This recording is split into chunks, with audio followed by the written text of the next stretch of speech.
La escuela por televisión. Andrés Manuel López Obrador anunció un acuerdo para iniciar el ciclo escolar 2020-2021 con la ayuda de las grandes televisoras del país. Muñoz Ledo lo hace una vez más y no es como usted está pensando, no cambió de partido político, sino creó un grupo, digamos que disidente dentro de Morena. Le vamos a contar de qué va este asunto. Esto es Cuánto. Comenzamos. Es Cuánto. Con Poncho Puntual y Juanpa de Leo. Un producto de Político.mx. Explicando la política desde 2015. Y bueno, pues ya estamos iniciando este podcast de Político.mx. Yo soy Alfonso Basilio, Poncho Puntual. ¿Cómo estás? Al lado mío está Juan Pablo de Leo. Juanpa. Poncho, ¿cómo estás? Muy buenos días. Pensé que ibas a empezar con la canción de Caminito de la escuela, No, es que apurándose a llegar. Todavía no estoy libros bajo el brazo. tan afinado en la garganta. ¿Te gustaba la escuela o no? ¿Eras bueno? Sí, era muy bueno. ¿Puro en la 10? Sí, puro 10, ¿verdad? Puro 10, ¿Sí, en serio? obviamente. Sí. Obvio. Primaria, secundaria, prepa, universidad. La secundaria en adelante. Digamos que primaria fue mi Primaria época fuiste rebelde. niño problema. Ajá. Hasta que me dieron lentes. Y luego ya pude ver la vida. O sea, típica excusa. Pero fue real. Y te sentabas hasta atrás porque entonces como no veías y entonces ahí andabas. Pues con las novias. Haciéndole Sí, por supuesto. O sea, sí. Ya en primaria andabas con novias, Obvio. Alfonso. Órale. Pero bueno, ya, mi vida queda en segundo plano, No, salvo... pero tu vida escolar es importante, oye, para que la gente sepa que se está informando con un hombre académico, Eso sí. responsable, También. De buenas calificaciones, También. de buena conducta. Siempre. Porque sí, yo aquí al que tienes al lado, sí, no. ¿Nada? Nomás no le pegué nunca a la escuela. Pero mira, aquí estamos y creo que tu carrera habla muy bien de ti. Por supuesto que la escuela es importante y tan es así que este es un tema en el país que vamos a analizar en este momento porque, digamos, derivado de la pandemia, pues por supuesto que no podemos tomar clases presenciales a ningún nivel, ¿no? Y digo tomamos, aunque yo ya no para nada soy estudiante. Me gustaría, pero ya no. Tienes maestría. Tengo maestría. O sea, quisiera hacer el doctorado. Todavía entrada a tu edad. Pues sí, ya Sí. a mis 42 años, ¿no? Pero pues sí, o sea... No digas eso porque la gente va a pensar que sí tienes 42 Pues sí años. sueno, me comporto, pues ya que Estás la chavito, gente piense estás lo chavito, que quiera. estás chavito. No, pero, a ver, la cosa es que hoy el presidente López Obrador hizo un anuncio en la conferencia mañanera importante desde muchos niveles porque él había anunciado la semana pasada, había dicho que este lunes se iba a dar el anuncio del regreso a clases. No fue tan así, pero sí se anunció el inicio del nuevo ciclo escolar. Todo esto me estoy refiriendo de ayer, ¿verdad? Porque decía puro hoy. Pero el anuncio lo hace junto a los grandes empresarios de las televisoras en el país que van a hacer en conjunto la transmisión a través de los diversos canales digitales de las clases remotas de los distintos grados del país para que los niños puedan seguir estudiando a partir de que inicie el ciclo escolar ahora el 24 de agosto. Sí, a ver, el secretario de Educación Pública, Esteban Moctezuma, se refirió, Poncho, a un tema que me parece interesante y tiene que ver con lo que ocurrió en Israel, con lo que ocurrió también, dijo, en Gran Bretaña y otros países, que al darle luz verde a los chavos, a los jóvenes, para regresar a la escuela en educación media, superior, tuvieron un rebrote importante. Claramente en nuestro país, lo hemos discutido aquí en varias ocasiones en el podcast, el tema no está ni cerca de ser controlado. Hoy vemos a diferentes gobernadores que reclaman la estrategia de López-Gatell, del gobierno de López Obrador, que ese ya será justamente otro tema, pero va sin duda ligado al anuncio que vimos hoy, y es que, lo decías, y fuera de broma, la educación es importantísima. Muy. Los chavos perdieron casi la mitad del semestre a partir de marzo, de abril-marzo, cuando se suspendieron las clases y tuvieron ya que tener un tipo de educación digital. Y eso tiene muchísimos contextos y por eso me parece importante el tema de la televisión y de las televisoras. Hoy una reportera, me parece que era de Reforma, en la conferencia de prensa mañanera el día de ayer, que le preguntaba a Esteban Moctezuma, le decía, bueno, somos un país que si bien tenemos una buena penetración de internet, no todos los chavos tienen una computadora y un internet en su casa, no somos un país avanzado en ese sentido, pero sí a la mayoría de los mexicanos, y daba el número, creo que 90%, 85, 90% de los mexicanos, decía Esteban Moctezuma, tienen una señal de televisión. El hecho de que se geste esta estrategia en ayuda con las televisoras, con Televisión Azteca, con Televisa, con Imagen y con Milenio, pues habla de una herramienta que, si bien puede no solucionar por completo el tema, te aborda mucho gran parte de la población de los jóvenes que tienen que asistir a clases y que no lo van a poder hacer porque ya existe el ejemplo internacional de los contagios que se vuelven a dar si es que dan luz verde para que regresen a clases. Entonces, en esta ocasión se utiliza uno de los aparatos y una de las herramientas de comunicación más importantes de toda la historia, que después de la radio justamente es la televisión. Rápidamente hay que explicar cómo funciona esto. Gracias al apagón analógico y a la televisión digital que tenemos el día de hoy, digamos que las carreteras de la señal de las televisiones se ampliaron, ¿no? De 1 o 2 carriles terrosos a una supercarretera de 16 carriles, como si fuera una carretera de Alemania en la que puedes manejar tu Ferrari. Entonces lo que hacen los canales es, pueden dividir, si tú eres TV Azteca y tienes el 1, el 7 y el 40, dentro de esos canales tienes el 7.1, el 7.2, el 7.3, el 40.1, 40.2, y allí, en esos espacios que tienen libres las televisoras, es por donde se va a enviar la señal de las clases, ya no en línea, sino por televisión. Digo, faltan muchos detalles, que se den a conocer muchos detalles, como qué tipo de escolaridad van a dar por qué canal, qué horarios, qué pasa si solamente hay una televisión en la casa y demás, pero más o menos por ahí va el tema, ¿no? Exacto, y creo que tú redondeas y das muy buen contexto de un tema,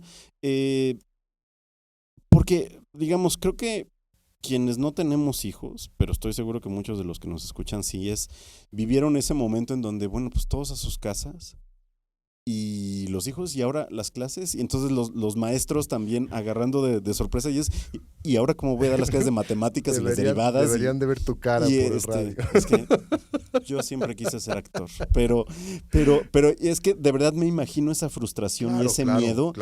Y ahora mañana que no voy a ir a la escuela y tengo que dar clase a 30, 40 niños, ¿cómo lo voy a hacer de manera remota? ¿No? Y claro, ha sido todo un reto que también Esteban Moctezuma, titular de la SEP, decía, los maestros le entraron como pudieron y le entraron muy bien a tratar de enseñar vía remota, pero pues claro, era digital, básicamente. Era digital. Si no tenías internet y computadora, no podías tomar las clases. Claro, porque pues el asunto en televisión pues era más de esta cosa súper ochenterísima de la telesecundaria, ¿no? Pero en realidad eso no para nada tiene que ver con este esquema que estamos haciendo ahorita. Y que más bien ahora se van a producir clases, sobre todo de Canal 11 o a partir de Canal 11, que se van a distribuir a través de estas grandes televisoras que tienen una amplia cobertura en todo el país, y a partir de eso, pues los distintos grados van a poder tomar las clases que les tocan cada día. A ver, si te parece bien, vamos, ahorita que estás hablando de los empresarios y de las grandes televisoras, vamos a escuchar, Poncho, a Benjamín Salinas Sada, el director general de Televisión Azteca, que estuvo hoy, el día de ayer, perdón, en la mañanera con el presidente López Obrador y con Esteban Moctezuma, y esta es la posición que tienen los empresarios en esta coordinación con el gobierno federal. Vamos a escuchar a Benjamín Salinas. Con la contingencia sanitaria, México está viviendo sin duda alguna uno de sus retos más difíciles de la historia. Señor presidente, usted ha juntado a las empresas en torno a la salud, y es por eso que hoy estamos aquí, para poner a servicio de los mexicanos la televisión.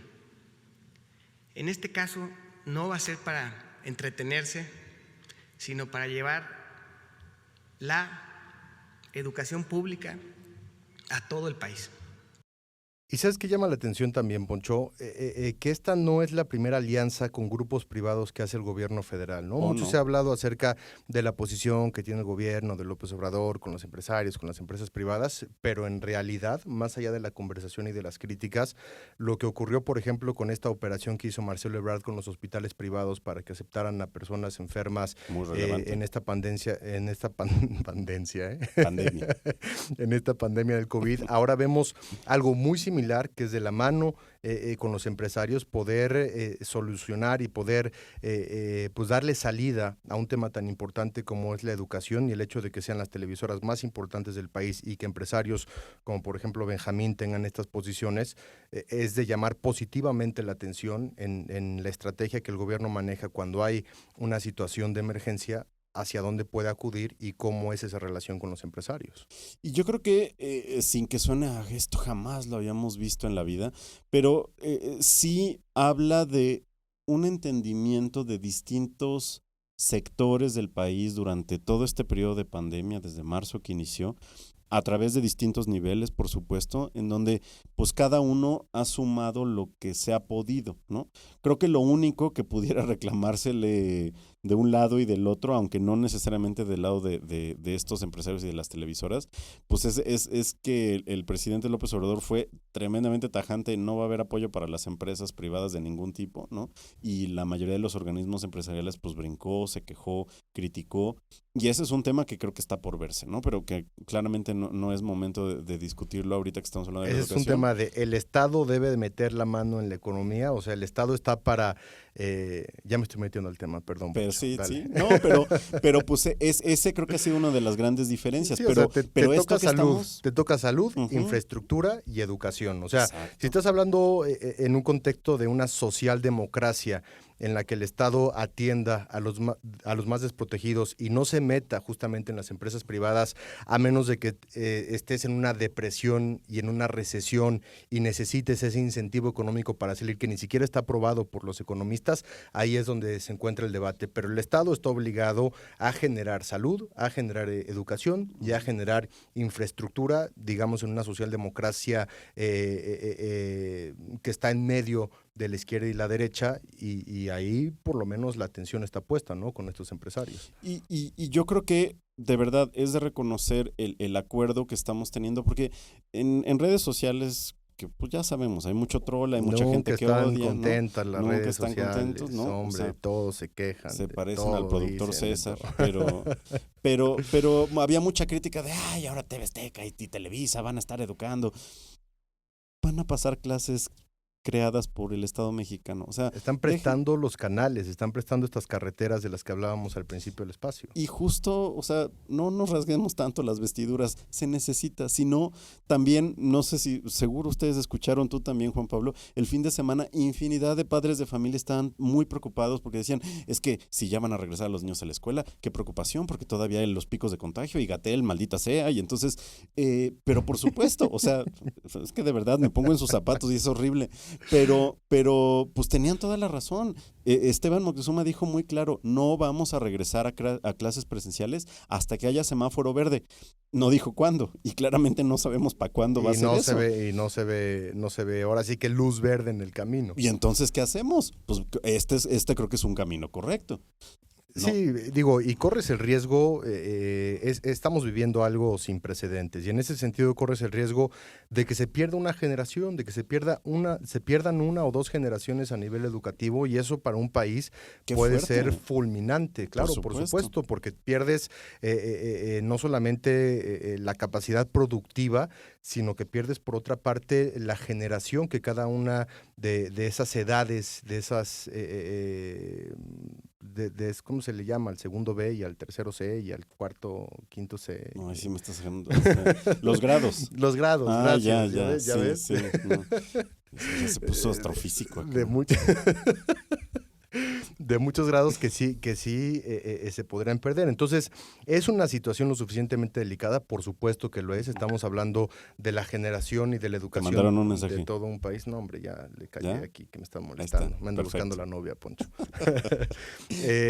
Y es un tema que debe ser tomado con la seriedad con la que se está tomando y enhorabuena, por supuesto, por los empresarios, por las empresas privadas, y vamos a ver cuándo termina esto, cuándo pueden regresar los chavos a clase, porque también más allá del tema de la educación y de las clases por televisión, está la socialización, que también es muy importante, ¿no? Que puedan salir y correr, desquitar toda esa energía y seguir también socializando con los compañeros, no solamente con la mamá y con el papá. Yo también necesito eso. Que salir a correr. Y socializar con mis compañeras y compañeros. Luego terminamos una fiestecita y no te preocupes. Pero ya cuando se pueden semáforo verde. Bueno, y pasemos al siguiente tema, Juan Pablo. Ahora sí de tu amigo, ¿no? Porfirio Muñoz Ledo. Mi Eso brother. ya lo habíamos establecido, ¿no? Mi hermano, Don Porfirio mi Muñoz brother. Ledo. Que, pues ahora sí que no es sorpresa para nadie, aunque siempre que habla don Porfirio Muñoz Ledo, pues resulta noticia. La ¿no? destreza política de este hombre. Y que no lo hace solo, para que no nos digan que nada más estamos dando el protagonismo a él. Pues Porfirio Muñoz Ledo, diputado federal de Morena, también la diputada de Morena, Lorena Villavicencio, anunciaron la creación de este, agárrense con el nombre, Espacio de Interlocución Democrática, ¿no? Que dicen que, y aclaran, no es una corriente, no lo es, pero sí un espacio de pensamiento libre y crítico, ¿no? Para que se pueda desterrar cualquier intento de arraigo autoritario Es que, a ver, dentro del partido de Morena. Morena es un partido enorme. Gigante. Morena no solamente es un partido, lo hemos dicho, es un movimiento, es un fenómeno político, social el que hemos visto y dirigido por Andrés Manuel López Obrador, que los llevó a la presidencia, se abrió a una militancia muy diversa. Ujú. Y en esa diversidad, como le ocurrió cuando también estaban en el PRD, las diferencias se hacen claras y se van agrandando. Tienes mucho menor control de un partido tan grande como lo podrías tener de algo mucho más pequeño, mucho más consolidado, mucho más manejable. O con individuos un poco más homogéneos. Sí, con una ideología más alineada. Ujú. Y el hecho de que Morena se abriera a todas las corrientes, a todos los miembros de partidos del PRI, del PAN, del PRD, del Verde, que no quisieran ya estar en sus partidos, el haberlos ligado directamente a este movimiento político está ya generando consecuencias que hemos visto no solamente a nivel legislativo, sino a nivel de partido. Y nos decía Jacob algo muy interesante, Jacob Polensky, la todavía secretaria general de Morena, cuando lo entrevistábamos, Poncho, y dijo, Morena se está perredizando. Ella utilizó ese adjetivo, así lo calificó. Qué insulto. Sí, sí crees. Que te Y escucha un Ángel saludo a Ávila, Javi Ávila, que es buen amigo. Ese sí es buen amigo, para que vean. Pero está ocurriendo lo mismo que si de alguna manera vimos con esos partidos que se abrieron demasiado a la credencialización de sus miembros y que no tienen una clara línea ideológica, partidista y política. Pero mira, yo estoy totalmente de acuerdo contigo, estoy también totalmente de acuerdo con don Porfirio, pero algo que yo sostengo como analista es ¿qué tanta falta hace dentro de los partidos históricamente, los partidos políticos en México, la autocrítica?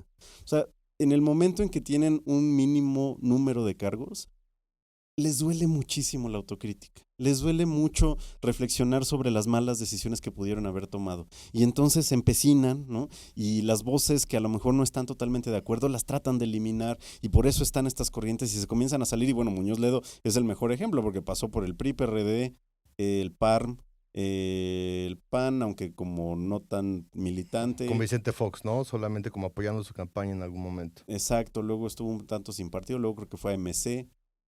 Creo que por el PT también pasó y luego ahora Viejo Morena. lobo de mar, en el mejor sentido de la palabra. Pero cuando tienes voces disidentes, sobre todo dentro de una institución política como un partido, ¿por qué no vas a escuchar las críticas? ¿Por qué no haces una autocrítica de lo que estás tomando, lo que estás decidiendo? Eso te habla mucho de las posturas y de las formas. Y eso hablo para todos los partidos. Y creo que Andrés Manuel lo sabe, ¿no? Creo que el presidente lo sabe, por lo menos en el discurso público, sabe que su partido es diverso, sabe que hay muchas voces, sabe que hay muchos encontronazos y los ha dejado seguir. Y no se ha referido directamente a Porfirio Muñoz Ledo, pero me parece que el respeto que también le tiene López Obrador a esa carrera política y a esos posicionamientos incluso a nivel legislativos, no sé si son bien o mal vistos, pero no creo que vayamos a ver algún encontronazo entre estos dos personajes a nivel público y pues en todos los partidos del mundo también, y sobre todo cuando hay un bipartidismo como el que estamos viendo de alguna manera ahora, que es todo este bloque opositor contra Morena, se dan mucho. En Estados Unidos tienes diferentes caucus en el Partido Republicano, en el Partido Demócrata. A ver, dilo otra vez. Caucus. Ajá, muy bien. Gracias. Y que representan a los afroamericanos, a los hispanos, a los latinos, a las minorías, y se vale justamente con esa gran amplitud de grises que existen entre el blanco y el negro de la ideología política, pues ahí están donde se pueden encontrar. Y creo que debemos dar puntual seguimiento a este grupo que creó Porfirio Muñoz Ledo y la diputada Lorena Villavicencio. Oye, hay que ver si lo entrevistamos desde aquí, hay que hacer una petición para que nos regalen unos minutitos. Por supuesto que sí, escúchenos, don Porfirio Muñoz Ledo. Escriban ahí, háganle montón en Twitter todos los que nos escuchan para que nos acepten una entrevista. Está muy bien, bueno, pues ya nos tenemos que ir por la supercarretera de la información. Qué rápido se pasa, nos vamos con los 16 carriles de la... ¿Cómo se dice carretera en alemán? Me estoy tratando de acordar de estas... No, ahí sí te fallo, no manches. No, sí, mañana te voy a decir la respuesta, no está tan difícil. Bueno, agradecemos por supuesto a todo el equipo de Politico.mx que hace posible este podcast, a los productores César García, Diego Jiménez, Betsabe Montejano, que es nueva, denle la bienvenida. Y el debut en Político. Exacto. Y por supuesto a todos ustedes que nos están escuchando. Yo soy Alfonso Basilio, Poncho Puntual, ¿es cuánto? Juan Pablo de Leo, ¿es cuánto? Hasta luego. Es cuánto. Con Poncho Puntual y Juanpa de Leo.